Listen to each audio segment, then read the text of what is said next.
Donc, Google Search Console est vraiment une partie importante du marketing digital. Vous devez soumettre tous vos sitemaps et idéalement vos URL chaque jour. Beaucoup de gens pensent qu'il suffit de les ajouter et que ça se fait automatiquement, mais ce n'est tout simplement pas vrai. Et voici un exemple. Donc, une fois que pour trouver Google Search Console, vous pouvez soit aller sur le moteur de recherche, taper Google Search Console, puis vous connecter avec le même compte que votre GA4, etc. Ou alors, vous pouvez aussi accéder à votre compte ici et vous verrez cette petite boîte. Et tout ce que vous avez à faire, c'est descendre jusqu'à ce que vous vouliez consulter. Donc ici, ce sont les Google Ads. Votre chaîne YouTube s'y trouvera probablement. Ici, Google mon entreprise, comme je l'appelle encore. Le nouveau nom est profil d'entreprise. Donc, vous pourrez également trouver Google Search Console là-dedans.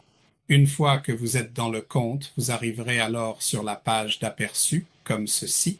Et ce que vous devez faire, c'est aller sur le côté gauche, sous l'onglet Indexation, puis aller dans Sitemaps et simplement vous assurer que vous avez bien un sitemap répertorié.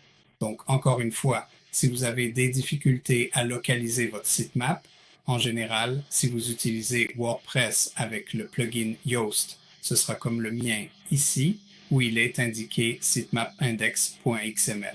Il doit s'agir d'un fichier XML que vous ajoutez. Ne soyez pas tenté d'ajouter un fichier HTML ou quelque chose de ce genre. Et ce que nous devons faire, c'est, prenons par exemple le cas où nous avons rédigé un blog, d'accord?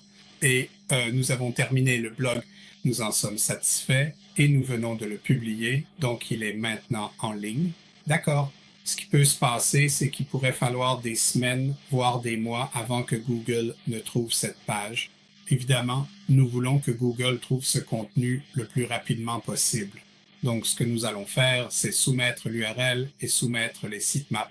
Ici, nous utilisons donc un système automatique, car soumettre vos sitemaps et URL tous les jours peut être et est très chronophage. Si vous souhaitez soumettre une URL individuelle, vous allez en haut de la barre où il est indiqué « Inspecter n'importe quelle URL » tout en haut de la page ici, et vous récupérez simplement l'URL.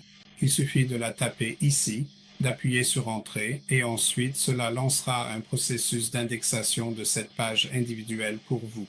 L'autre façon de procéder, c'est en fait de soumettre vos sitemaps dans leur ensemble. Donc, vous pouvez voir ici, quand je descends la liste, mon index du site qui est le principal. Ensuite, vous avez les produits, les catégories de produits, les articles, et celui-ci correspond aussi aux catégories. Donc, vous pouvez voir quand ils ont été soumis pour la dernière fois. Oui, donc cela se fait via la console, d'accord? Et vous pouvez voir quand ils ont été lus pour la dernière fois en avril, d'accord? Nous sommes maintenant le 1er juin, donc ce que nous devons faire, c'est nous assurer que nous les soumettons.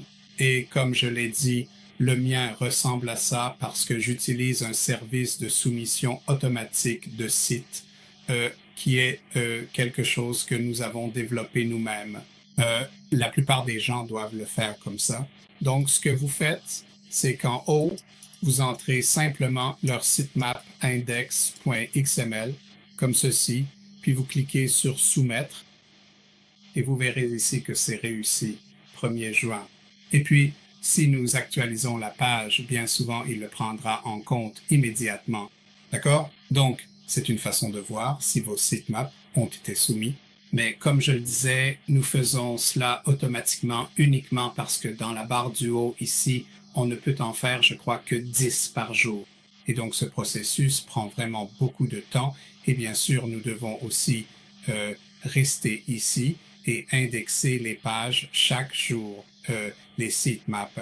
Donc, vous voyez, c'est chronophage, mais c'est quelque chose qui doit être fait pour que Google puisse voir votre contenu le plus rapidement possible. Je vais maintenant vous montrer un autre système qui est la version Microsoft Bing. Donc, je vais vous montrer ça dans la prochaine vidéo pour bien les séparer. Merci.